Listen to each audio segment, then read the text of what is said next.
Hello everyone. तो कैसे आप सब। तो जिनका भी अभी एसएससी सीएचएसएल 2023 का प्री का एग्जाम होने वाला है, 2 अगस्त से आपको पता है एग्जाम शुरू है, यानी कि आपके पास 9 से 10 दिन बचे हैं। ये वीडियो उनके लिए है, तो इस वीडियो को एंड तक देखना। मैं आपको कुछ इंपॉर्टेंट टिप्स बताने वाला हूँ, कुछ इंपॉर्टेंट बातें बताने वाला हूँ जिनको आपको ध्यान में रखना है।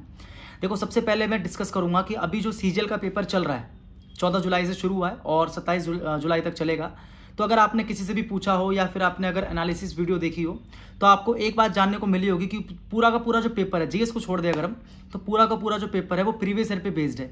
यानी कि इंग्लिश की अगर मैं बात करूं तो इंग्लिश में कोई भी वोकैब ऐसी नहीं है जो नहीं हो, सारी वोकैब जो है वो प्रीवियस ईयर से पूछी गई है।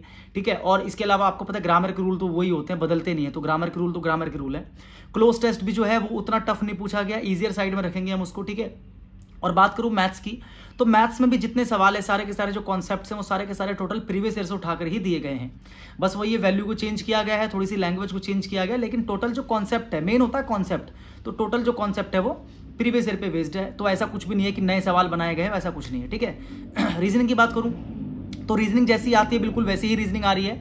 रीजनिंग बेसिकली कैसे आती है कि 3 से 4 क्वेश्चन ऐसे मिलेंगे आपको रीजनिंग में जो कि आपको फंसा सकते हैं, जो कि ऐसे होंगे जिनका लॉजिक आपको पहली बार में देखने में समझ में नहीं आएगा। और ऐसा होता ना कि जब पहली बार में समझ में नहीं आया तो आप उसको चाहे 2 मिनट 2.5 मिनट भी देख लो, लेकिन वो आपको समझ में नहीं आएगा। तो समझदारी ये होती है कि जो 20-21 क्वेश्चन डुएबल होते हैं रीजनिंग के, उनको आप 1 गो में कर जाओ, और जो बचे हुए क्वेश्चन है लास्ट में देखो। क्योंकि कभी कभी ऐसा होता है कि जब आपने पूरा एग्जाम कर लिया और जब आप उसको लास्ट में देखने जाते हो रीजनिंग के क्वेश्चन को, तो अचानक से आपका दिमाग चल जाता है कि हाँ ये ऐसे होगा। क्योंकि आप एक पूरा पेपर गो थ्रू करके आए हो, तो आपका दिमाग ऑटोमेटिकली चल चुका है। होता ना कि गाड़ी गर्म होने में समय लगाती है, लेकिन गर्म होने के बाद फिर भागती है फुल स्पीड के साथ। तो ऐसे ही आपका दिमाग है एग्जाम में। शुरू में जब आप रीजनिंग, क्योंकि सबसे पहले ऑलमोस्ट जो बच्चे वो रीजनिंग ही सॉल्व करते हैं, तो शुरुआत में हो सकता है लॉजिक ना पकड़ में आए, लेकिन जब आप लास्ट में उन 2-3 क्वेश्चन को करोगे जो बच गए, तो वो मेरे को लगता है जहां तक आप कर दोगे उसको। ठीक है। तो सजेशन मेरी ये है कि देखो, प्रीवियस ईयर पे बेस्ड है पेपर, तो सीएचएसएल की भी ज्यादा चांसेस है कि भाई प्रीवियस ईयर पे बेस्ड ही रहे पूरा। तो सबसे पहले आप क्या करो, अभी सीएचएसएल 2022 का जो मेंस का एग्जाम हुआ है, आप उसको बिल्कुल अच्छे से सॉल्व कर जाओ। मतलब ईच एंड एवरी क्वेश्चन को आप देख जाओ अच्छे से कि भाई किस कॉन्सेप्ट के ऊपर कितने क्वेश्चन पूछे जा रहे हैं, मैथ्स में कौन कौन से कॉन्सेप्ट पूछे गए हैं, इंग्लिश के अंदर कितने क्वेश्चन पूछे जा रहे हैं पैरा जंबल के, कितने क्वेश्चन पूछे जा रहे हैं सिनोनियम एंटोनियम के, और वोकैब देखो कि कौन कौन सी पूछी जा रही है। ठीक है। और जीएस में देखो कि भाई कहां से कितने क्वेश्चन है, फोक डांस से कितने क्वेश्चन है, और लोकगीत से कितने क्वेश्चन है, नदी पहाड़ों झीलों से कितने क्वेश्चन है, स्टैटिक जीके के कितने क्वेश्चन है, करंट के कितने क्वेश्चन है। इससे आपको एक बेसिक आइडिया लग जाएगा कि हाँ पेपर कैसा आ रहा है। और सबसे इंपॉर्टेंट चीज मैं आपको एक बताऊंगा कि एनालिसिस वीडियो में आपने सुना होगा, देखा होगा, और ये हो भी रहा है। मैंने भी जिनसे बात करी उनसे मुझे पता चला है कि अभी जो सीजीएल का पेपर चल रहा है उसमें जो करंट अफेयर है, यूजुअली बच्चे क्या करते हैं, करंट अफेयर 6 से 8 महीने की करके जाते हैं, पिछले 6 से 8 महीने की। लेकिन इसमें जो करंट अफेयर है वो 2021 की भी पूछ लिए भाई, 2020 की भी पूछ लिए, 2022 की भी पूछ लिए, जो कि करंट बचा नहीं। क्योंकि 2020 की करंट का मतलब वो करंट रहा नहीं ज्यादा वो। ठीक है। लेकिन वो पूछ रहे हैं। तो अब कुछ लोग क्या करेंगे, वो वीडियो देखकर क्या करेंगे, 2020 की करंट अफेयर पढ़ना शुरू कर चुके होंगे, 2021 की करंट अफेयर पढ़ना शुरू कर चुके होंगे। मैं कहूंगा कि मत करो। जो आपके पास दिन बचे हैं उसमें आप वही करो जो सब करते हैं, पिछले 6 से 8 महीने की करंट अफेयर आप कर लो। आप बिना मतलब कि उसमें मत पढ़ो कि 20 की 21 की आप करने बैठ गए, कोई फायदा नहीं है। क्योंकि देखो, वो तो लक वाली बात है कि आपके एग्जाम में कहां से पूछ ले। जरूरी नहीं है कि सीजीएल में अगर 2021 का पूछ ले तो आप में भी 2021 का पूछेगा, लेकिन ये जरूरी है कि 6 से 8 महीने का तो पूछेगा ही पूछेगा। इसके चांसेस ज्यादा हैं, तो जिसके चांसेस ज्यादा हैं आप उसको करो। तो आप पिछले 6 से 8 महीने की ऐसे आप घटते हुए क्रम में कि पहले जून, उसके बाद मई, उसके बाद अप्रैल, ऐसे करते हुए आप पिछले 6 से 8 महीने की जो करंट अफेयर है वो आप कर जाना। ठीक है। और जीएस में जो आपने बाकी पढ़ रखा है, लूसेंट से आपने पढ़ा होगा या फिर किसी भी प्रीवियस ईयर की बुक से जो भी आपने पढ़ा होगा, उसको बस आप रिवीजन करते रहो। नया भी कर सकते हो 9 से 10 दिन के अंदर, कोई बड़ी बात नहीं है। और जो आपने जीएस के नोट्स बनाए होंगे, अपने बनाए होंगे ना, आई एम श्योर सबने बनाए होंगे, उसको भी रिवाइज कर लो। ठीक है। तो जीएस की बात मैंने कर ली। इंग्लिश के अंदर आपको पता है वोकैब पूरी की पूरी प्रीवियस ईयर पे बेस्ड है। तो जिस भी बुक से आप वोकैब याद कर रहे हो, अब चाहे वो ब्लैक बुक हो, चाहे वो नीतू सिंह वॉल्यूम 1 हो, चाहे वो एमपी पब्लिकेशन की बुक हो, या फिर कोई भी XYZ बुक हो, जहां से भी आप कर रहे हो उस पर पूरा भरोसा रखो और उसको आप रिवाइज करो अच्छे से। ठीक है। बचे हुए 9 से 10 दिन के अंदर अगर आप चाहो तो मेरी तरफ से अगर आप मानो बात, तो मैं ये कहूंगा कि प्रीवियस ईयर की वोकैब उठाओ आप, किरण की बुक से या किसी भी बुक से जहां पर आपको प्रीवियस ईयर की वोकैब दिख जाए, और 9-10 दिन के अंदर आप जितना भी कर सको याद, स्पेशली प्रीवियस ईयर की बता रहा हूं मैं। ठीक है। कोई ऐसी बुक लो जैसे किरण की आती है प्रीवियस ईयर की, और किसी कंपनी की अगर आती हो प्रीवियस ईयर की सिर्फ, क्योंकि प्रीवियस ईयर की ही वोकैब आ रही है। तो प्रीवियस ईयर की आप क्या करो, 1 वर्ड, इडियम्स, ठीक है, सिनोनियम एंटोनियम, प्रीवियस ईयर की आप जितना ज्यादा हो सके 9 से 10 दिन के अंदर आप करने की कोशिश करो, खास करके 1 वर्ड्स और इडियम्स। ठीक है। क्योंकि 3-3 या 2-2 पूछे जा रहे हैं, तो ये आप कर सकते हो बचे हुए दिनों के अंदर। और बाकी रिवीजन तो आपको करना ही है। बाकी क्लोज टेस्ट की अगर बात करूं, पैरा जंबल की बात करूं, क्लोज टेस्ट आपको पता है 5 क्वेश्चन। पैराजंबल आपको पता है 3 क्वेश्चन लगभग पूछे जाएंगे आपसे, 2 से 3 क्वेश्चन, ज्यादातर चांसेस है 3 क्वेश्चन आपसे पूछ लें। तो उसके लिए आप क्या करो, डिस्क्रिप्शन में जाओ, A to Z बैच का आपको लिंक मिलेगा, ठीक है, या फिर मैं डायरेक्ट पैराजंबल और जो क्लोज टेस्ट है इन दोनों की जो वीडियो है उसका जो लिंक है मैं पेस्ट कर दूंगा डिस्क्रिप्शन में, आप जाओ और ये दोनों वीडियो जरूर देख के जाना। इससे क्या होगा, मैंने ट्रिक बता रखी कि पैराजंबल को कैसे ट्रिक से सॉल्व करना है, क्लोज टेस्ट को कैसे इजीली सॉल्व करना है, तो आप ये जरूर देख लेना। और बाकी कोई भी चैप्टर अगर आपको देखना हो एग्जाम से पहले, आपको लगे कि इस चैप्टर में मैं वीक हूँ, एडजेक्टिव में या फिर नाउन प्रोनाउन किसी में भी, तो नीचे डिस्क्रिप्शन में पूरा A to Z बैच का लिंक है, आप जाओ, वहां पर आपको जो भी वीडियो देखनी हो वहां पर आप जाके देख सकते हो, आपको जितनी हेल्प मिल जाए वहां से आप वो पढ़ सकते हो, ठीक है। इंग्लिश का मैंने बता दिया कि भाई प्रीवियस ईयर की कोई बुक जहां से वो कैब आपको मिल जाए, 1 वर्ड इडियम्स वगैरह, तो आप कर लो बचे हुए 9 से 10 दिन के अंदर। ऐसा नहीं कि पुराना ही करो, नया भी कर सकते हो, 9-10 दिन बहुत होते हैं, आप कर सकते हो, क्योंकि आपको पता है सारा प्रीवियस ईयर ही आ रहा है, ठीक है। और मैंने इंग्लिश का तो बता दिया, जीएस का मैंने बता दिया। बात करते हैं मैथ्स की। देखो मैथ्स में क्या होता है, अक्सर जो होता है ना, बच्चों को क्वेश्चंस कई सारे आ रहे होते हैं लेकिन एक छोटा सा फॉर्मूला याद नहीं आ रहा होता एग्जाम टाइम पे, क्योंकि एग्जाम का प्रेशर ही वैसा होता है। एक छोटा सा फॉर्मूला याद नहीं आता कि A + B + C का होल क्यूब का फॉर्मूला क्या होता है, ठीक है, या फिर आपने एक फॉर्मूला याद किया हुआ है, असल में इसके 2 फॉर्मूले होते हैं, ठीक है, आपने इसका एक फॉर्मूला याद किया लेकिन एग्जाम में उसका दूसरा फॉर्मूला लग रहा है और आपको वो याद नहीं है, तो आप उसको छोड़ के आते हो क्योंकि आपको अप्रोच ही नहीं पता कि क्या करें। भाई जो फॉर्मूला बेस्ड क्वेश्चन है उसमें तो आप अपने दिमाग से कुछ कर ही नहीं सकते, या तो नेक्स्ट लेवल का दिमाग आपको चाहिए जिससे आप सोच सको कि हाँ फॉर्मूले के अलावा भी ऐसे हो सकता है।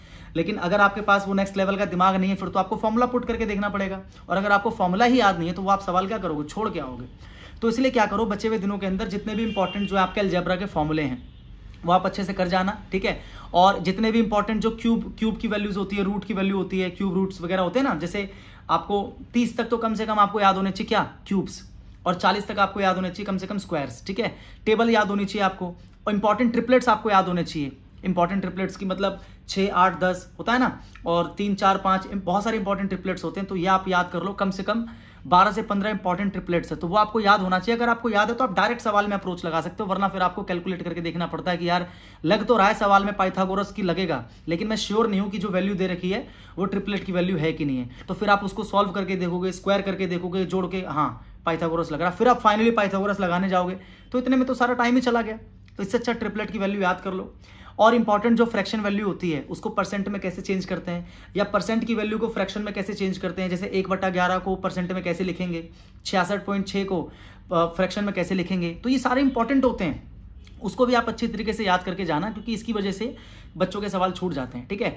मैथ्स में भी आपको 3 से 4 सवाल ऐसे मिलेंगे जिनकी लैंग्वेज या तो पहली बार में आपको समझ में नहीं आएगी, या फिर आपको ऐसा लगेगा कि भाई लंबे स्टेटमेंट वाले हैं जो हो तो जाएंगे लेकिन पढ़ने में समय लग रहा है, तो उनको आप 1 गो में मत करना, उनको भी आप लास्ट में अटेम्प्ट करना, ठीक है।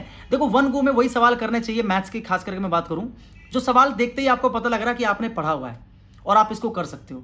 अगर पढ़कर आपको लग रहा है कि ऐसा सवाल आपने पहले कभी पढ़ा नहीं है, तो समझदारी इसी में है कि उसको पहले गो में अटेम्प्ट मत करो, या फिर अगर आपको लग रहा है बहुत ज़्यादा बुद्धिजीवी हो, आपको लग रहा है कि आप कर सकते हो, तो आप करो, वरना सजेशन आपके लिए यही है कि अगर आपको लग रहा है आपने पहले उसको पढ़ा नहीं है, हालांकि हो जाएगा बाद में, लेकिन आपको लग रहा है पहले नहीं पढ़ा मैंने कभी, ट्राई कर सकते हैं, तो उसको लास्ट में ट्राई करना, पहले 1 गो में 20-21 सवाल जो डुएबल है वो कर जाना। तो बचे हुए दिन के अंदर क्या करो, प्रीवियस ईयर की मैथ्स को ज़्यादा से ज़्यादा सॉल्व कर लो। प्रीवियस ईयर कौन सी, वही CHSL मेंस जो अभी हुआ है, और अभी सीजल 2022 का जो मेंस हुआ था, CHSL का 2022 का जो प्री हुआ था, ऐसे सीजीएल 2022 का जो प्री हुआ था, तो मतलब फिलहाल क्योंकि CGL और CHSL में कोई खास अंतर है नहीं, तो CGL 2022 और CHSL 2022 इनके प्री और मेंस के जितने भी हैं पेपर्स, वो सारे के सारे बचे हुए दिन के अंदर सॉल्व करो।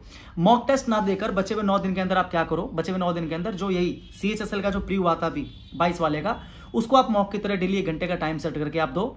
और अगर आपका स्टेटस आ चुका है एडमिट कार्ड का, तो मॉक टेस्ट आप उसी टाइम पे दो, मतलब जो टेस्ट मैंने बताया प्रीवियस ईयर का वो उसी टाइम पे दो जिस टाइम पे आपका एग्जाम है। जैसे आपका एग्जाम 9 से 10 है, तो 9 से 10 बजे बैठ गए और आपने CHSL का जो प्री का पेपर है 2022 का वो आपने सॉल्व किया पूरा 1 घंटा देके। अगर आपके पास ज़्यादा समय है तो आप एक दिन में 2 पेपर भी दे सकते हो, ताकि आपकी प्रैक्टिस अच्छी रहे, क्योंकि मॉक है जो आपको कॉन्फिडेंट वहाँ पे फील करवाएगा। क्योंकि मॉक एक ये तरीका है कि भाई आप एग्जाम को सॉल्व कर रहे हो, आप टाइम मैनेज कर रहे हो, तो उसको आप दे के जाना। अब जब मैं मॉक बोल रहा हूं तो आप समझ जाओ कि मैं CHSL के प्री की बात कर रहा हूं, क्योंकि अब आपको मॉक नहीं देना, अब आपको CHSL का प्री का जो पेपर है वही आपको देना है, क्योंकि प्रीवियस ईयर पे बेस्ड है सारा का सारा, ठीक है। तो भाई बस इस तरीके से एग्जाम दो, और आपको पता है देखो क्वालिफाइंग है प्री, लेकिन इसका मतलब ये मत समझना कि कट ऑफ कम जाएगी, इसका मतलब ये मत समझना कि आप लापरवाही करोगे और आपका एग्जाम क्लियर हो जाएगा, नहीं। आपको पता होना चाहिए वैकेंसी भी बहुत कम है। वैकेंसी कम होने का मतलब है कि कम लोगों को क्वालिफाई करवाया जाएगा, और कम लोगों को क्वालिफाई करवाने का मतलब है कि कट ऑफ भी जाएगी ज़्यादा। इस बात को समझ के चलो अच्छी तरीके से। तो तैयारी आपकी है अच्छी बात है, बस आप रिवीजन की कमी की वजह से मार मत खाना, रिवीजन करो। बचे हुए 9 से 10 दिन के अंदर जितना भी आप पढ़ सकते हो आप अच्छे से पढ़ लो, ठीक है। और कट ऑफ का तो आपको पता ही है, CHSL का हाई रहती है, 150 प्लस भी जाती है जनरल कैटेगरी की। तो भैया अच्छी तरीके से पढ़ाई करो, बहुत ज़्यादा मेहनत करो। और अगर आपको लगे आपका प्री अच्छा चला गया तो बिल्कुल टाइम वेस्ट मत करना, नेक्स्ट डे से आप मेंस की तैयारी में लग जाना, क्योंकि कंपटीशन ज़्यादा है और तैयारी आपको करनी पड़ेगी, ठीक है।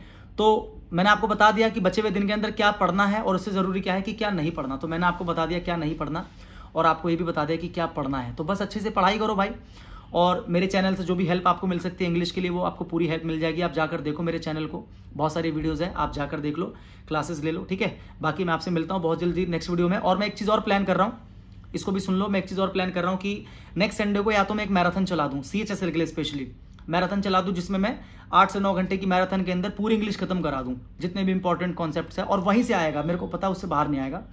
या तो मैं सोच रहा हूँ 3 से 4 घंटे की वीडियो एक रिकॉर्ड कर दूँ, जिसको आप फास्ट फॉरवर्ड करके भी आप उसको देख सकते हो। तो ये मैं प्लान कर रहा हूँ, ठीक है।